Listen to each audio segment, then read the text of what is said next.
Hermanos, llegamos a la exposición de la palabra.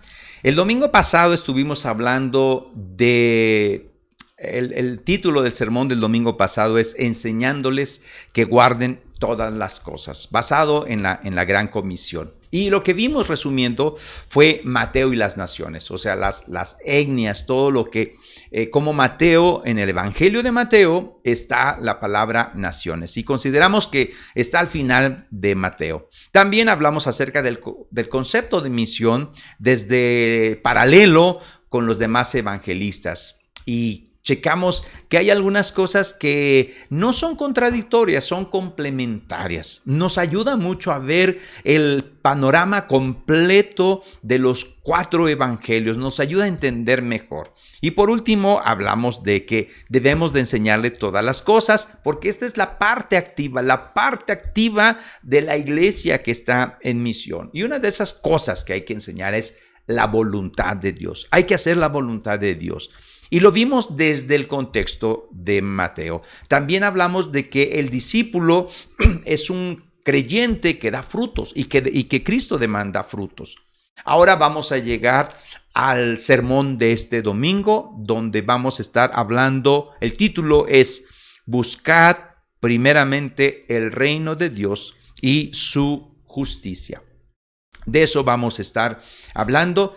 Quiero decirles que cuando vamos a Mateo y queremos expresar estos sermones que estamos hablando de Mateo, desde la misión de Mateo, considerando todo el evangelio, considerando las palabras que se conectan, las ideas, los temas centrales desde la perspectiva de Mateo. Esto es una tarea un poquito o mucho difícil.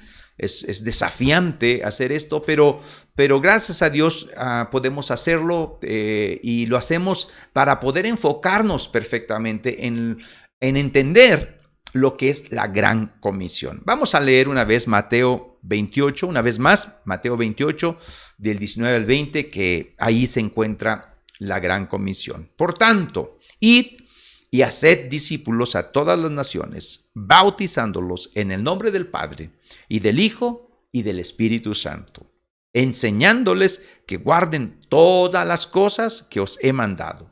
He aquí, yo estoy con vosotros todos los días, hasta el fin del mundo. Amén. Vimos que estas 3 cosas principales de esta comisión, de esta gran comisión, es hacer discípulos, es bautizar, es enseñar. Y nos quedamos en eso de enseñar, enseñándoles que guarden todas las cosas.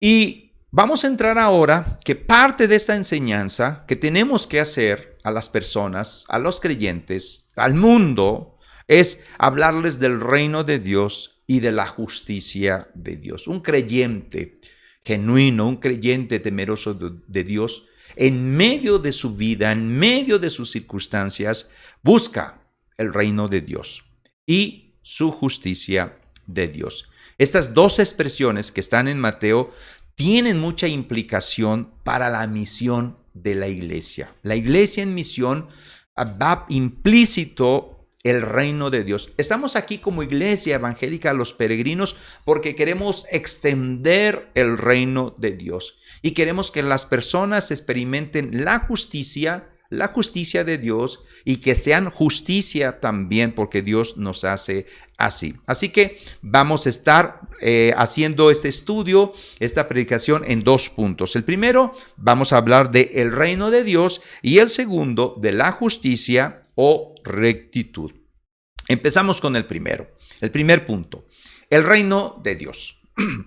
Para algunos judíos, en el tiempo de Jesús, el reino era algo del futuro, era algo por venir, donde realmente Israel iba a salir adelante, iba a subir y las demás naciones serían oprimidas, ¿no? Ellos cambiarían de ser los oprimidos ahora a ser los opresores, ¿no?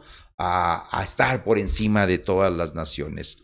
Esta era la idea en el tiempo de Jesús.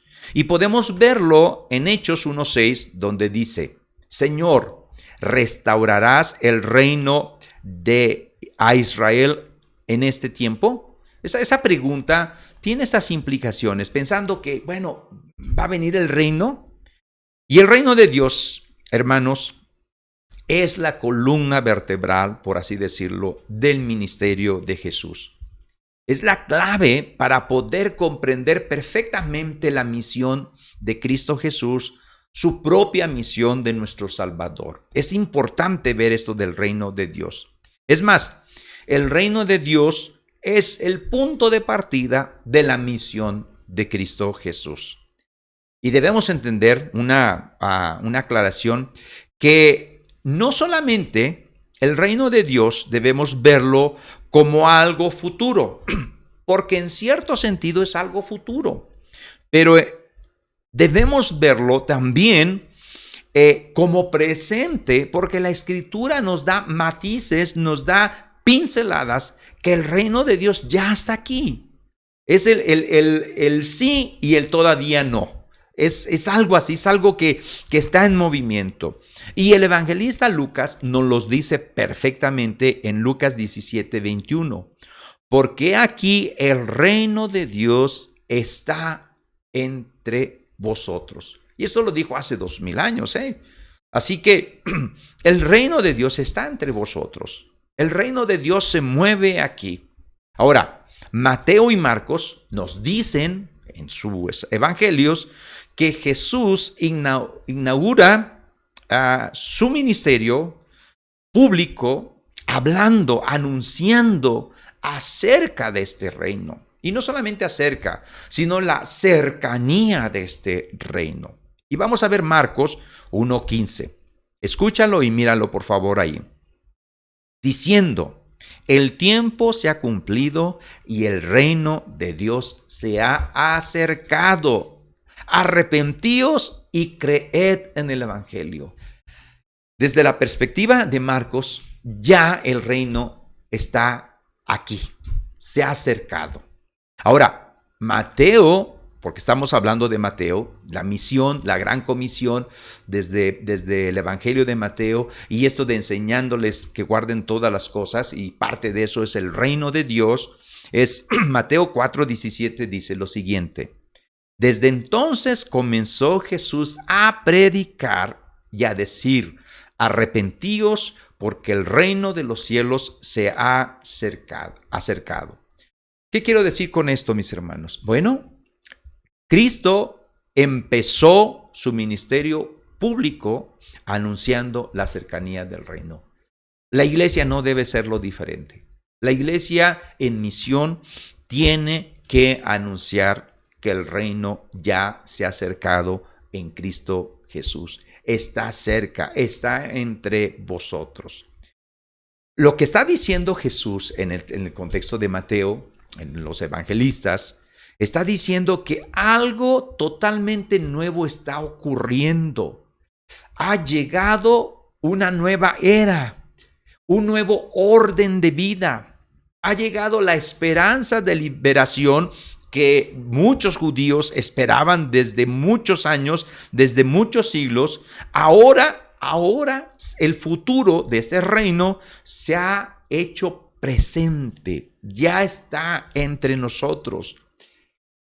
Algo que debemos de considerar y muy importante para el ministerio de Jesús y para la misión de la iglesia es que este reino de Dios no es para los que se creen importantes. No es para ellos no, dice Jesús, sino que este reino de Dios se acerca, se hace presente para los marginados, para los que sufren, para los cobradores de impuestos, para los pecadores, para las viudas, para los niños. En medio de este tiempo que estamos viviendo, en medio de tantas personas que están sufriendo, en medio de un vacío de una sociedad que busca que su vida sea relevante, sea significativa, la iglesia en misión debe de estar proclamando que el reino de los cielos, el reino de Cristo, el reino de Dios, se ha acercado. Ahora, En el tiempo de Jesús, ¿dónde o cómo se manifestaba este reino de Dios? El reino de Dios se manifestaba o se manifestó especialmente en los milagros de Jesús, en los milagros de sanidad que hacía Jesús y sobre todo más visualmente en sus exorcismos. Había una creencia en la época de Jesús, de sus contemporáneos, en la época de Mateo, donde pensaban que Satanás, al tomar posesión de ciertas personas, al entrar en la vida de ellos, se comprobaba que era el Señor de este mundo. Eso era la idea, una idea hoy como hoy, ¿sí? Los endemoniados, bueno, el demonio entra y está ahí ocupando ese espacio en la vida de la persona. Por lo tanto, si Jesús en el tiempo de Mateo y en el contexto de Mateo los liberaba por el dedo de Dios, el reino de Dios entonces había llegado. Ahora, fíjate bien los siguientes textos, dos versículos de dos evangelistas, ¿sí? Lucas 11, versículo 20. Mas si por el dedo de Dios echo yo fuera los demonios, ciertamente el reino de Dios ha llegado a vosotros. O sea, Cristo viene con poder, con su reino, y libera a los endemoniados. Saca a los demonios. Los expulsa. Entonces el reino de Dios se ha acercado. El reino de Dios ya está aquí. Mateo, en capítulo 12, versículo 28, dice lo siguiente: pero si yo, por el Espíritu de Dios, echo fuera los demonios, ciertamente ha llegado a vosotros el reino de Dios. Ese es el paralelo con Lucas. Porque Cristo viene en un ataque frontal de su reino y llega hasta poder penetrar al reino de Satanás y liberar personas. Es el reino de Dios que se ha acercado. Hoy en día, seguramente habrá endemoniados, aunque no se les note. Y cuando viene el evangelio con poder y el reino de Dios, Cristo libera, Cristo da libertad a los cautivos. Es una realidad, mis amados hermanos. La iglesia en misión debe de proclamar, debe de enseñar al pueblo y al mundo que en Cristo Jesús el reino de Dios se ha acercado. Es lo que tenemos que enseñar. Es parte de este discipulado, es parte de la gran comisión. Marcos habla 18 veces del reino de Dios, pero Mateo habla 51 veces del reino de Dios, o sea, bastante. Y siempre, casi siempre va acompañada el reino de los cielos. Y hay un porqué de que usa estas palabras, y no lo voy a decir.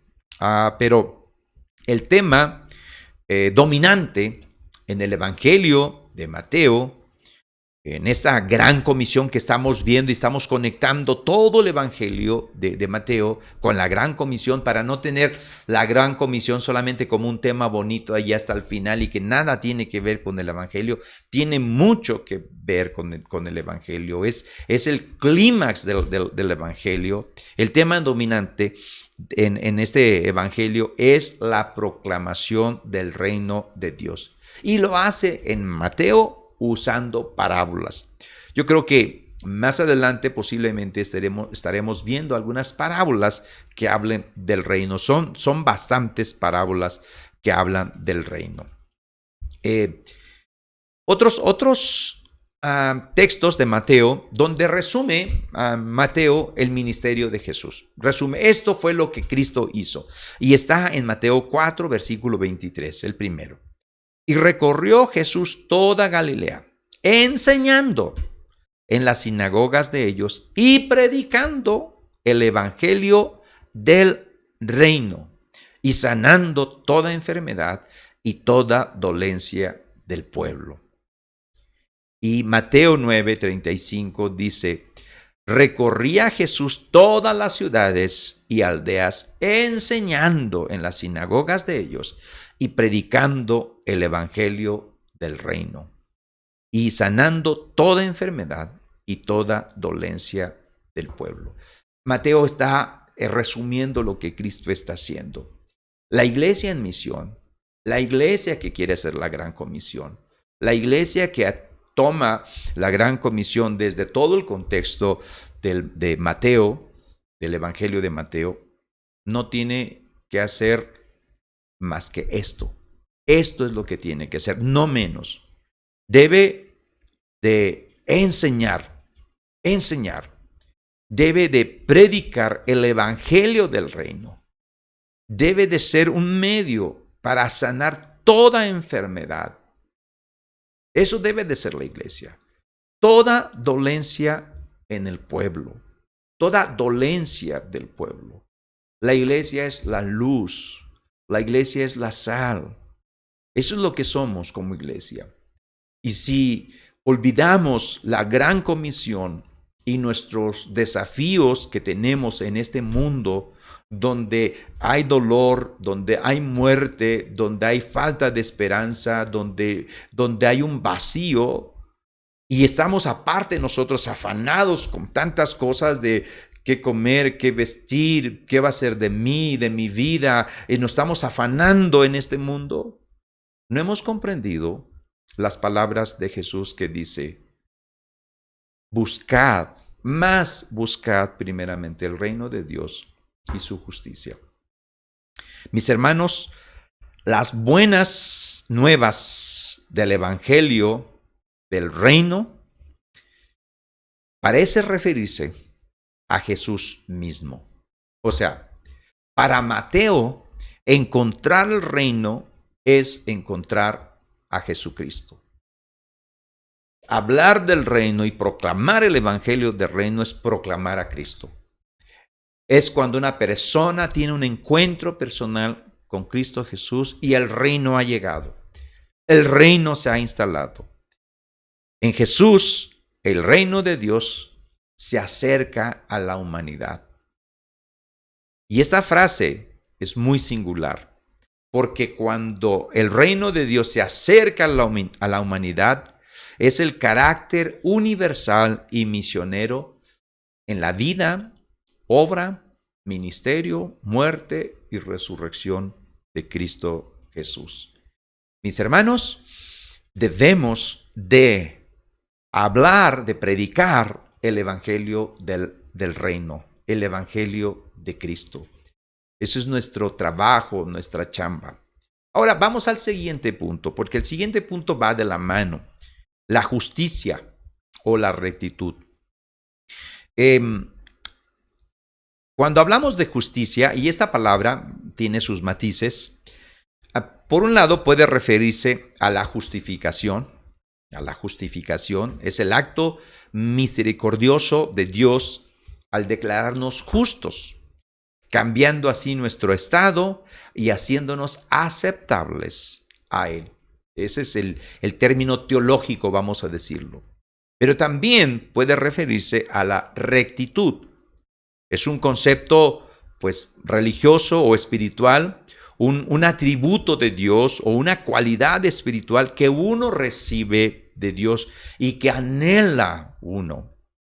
Y estos dos matices no deben de estar separados, se complementan el uno y el otro. Y vamos a ver algunos ejemplos. Por ejemplo, Mateo 5:6, en la cuarta bienaventuranza, cuando dice: bienaventurados los que tienen hambre y sed de justicia, porque ellos serán saciados. Por un lado, puede referirse a los que tienen hambre y sed de una rectitud espiritual, santidad en su vida.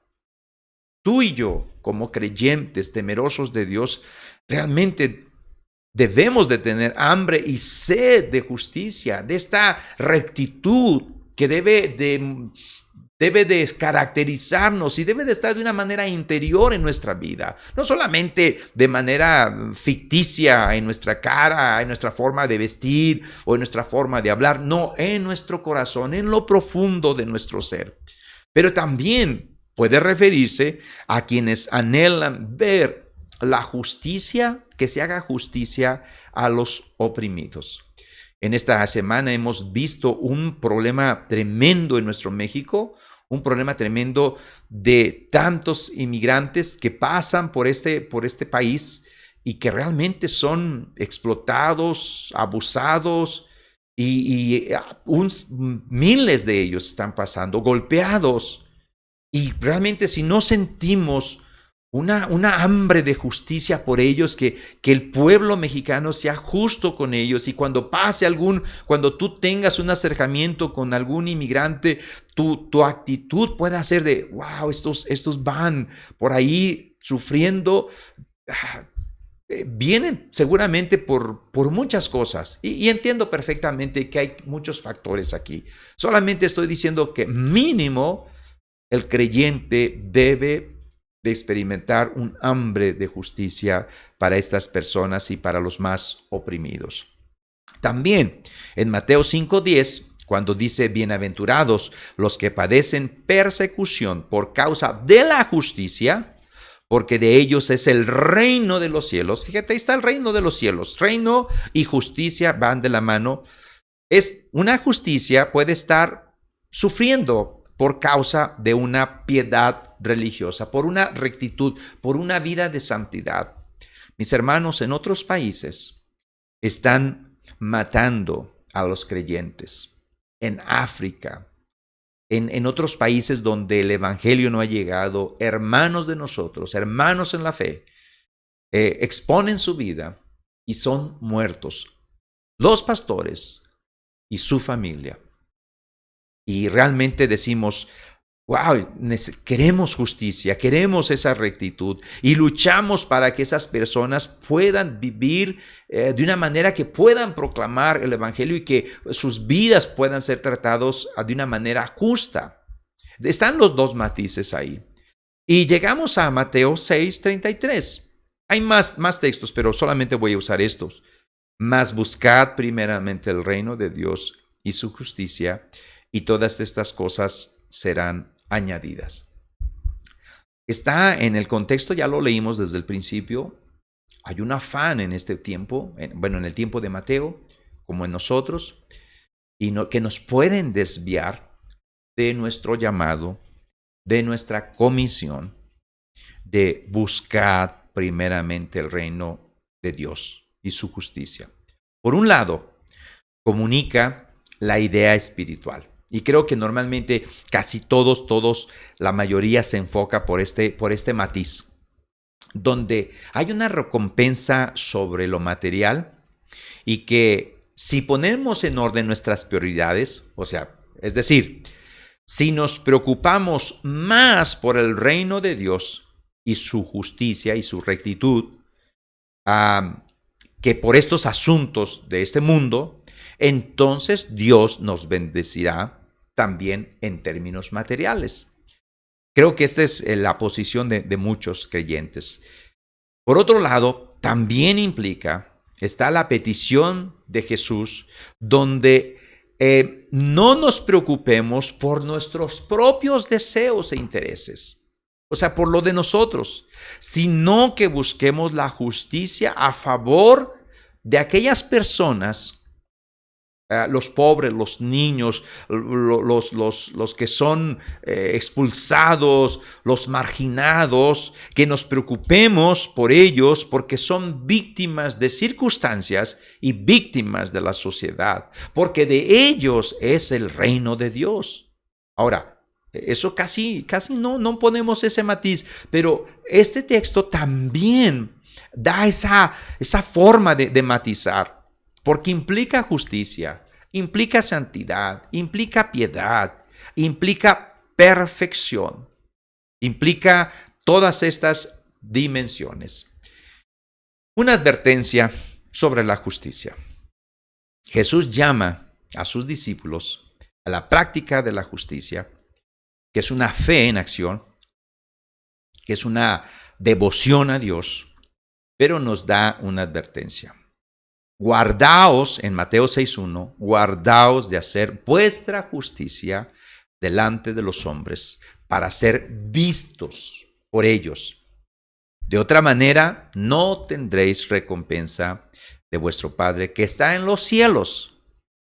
Jesús nos invita, nos llama a seguirle con una obediencia diferente, un orden distinto, porque el reino de Dios se ha acercado. Jesús nos invita. Jesús no solamente, si recuerdas aquella escena del joven rico, Jesús no solamente le pide al rico que dejara sus posesiones, sino también le pide que lo siga.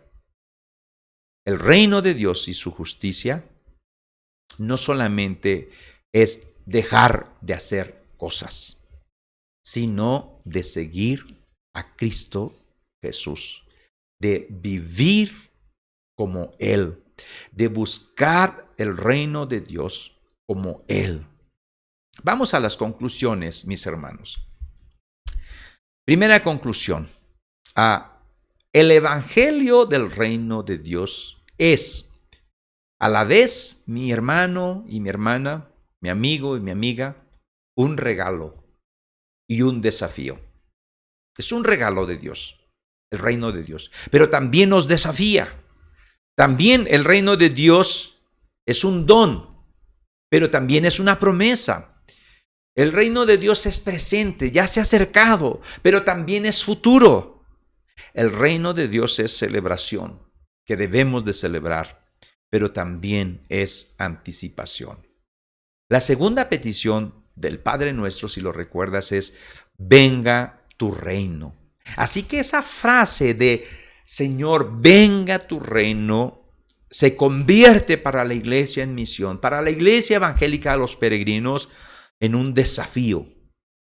Queremos que venga tu reino. Queremos.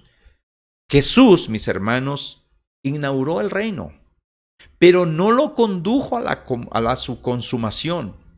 Tú y yo, como creyentes, somos llamados a establecer el reino de Dios aquí en la tierra y a dar señales de este reino de Dios. Cuando oramos, venga tu reino, también debemos de comprometernos aquí, ahora, a tener anticipos de este reino de Dios. Y un anticipo de este reino de Dios es la justicia, la rectitud, la santidad, que es un desafío para todo el creyente. Cuando el reino de Dios ya está aquí, porque ya está aquí, ya ha llegado, entonces el evangelio del reino de Dios es el desafío a seguir, es la promesa, es una celebración, pero también una anticipación. Mis hermanos, proclamemos el evangelio del reino de Dios. Segunda conclusión. Justicia tiene que ver con Dios y tiene que ver con el prójimo. Un acto de conducta apropiada delante de nuestro Padre Celestial es hacer su voluntad. Y su voluntad se expresa en Mateo capítulo 22, versículo 37 al 40, y lo leo. Jesús le dijo: amarás al Señor tu Dios con todo tu corazón y con toda tu alma y con toda tu mente. Este es el primero y grande mandamiento. Y el segundo es semejante: amarás a tu prójimo como a ti mismo. De estos dos mandamientos depende toda la ley y los profetas.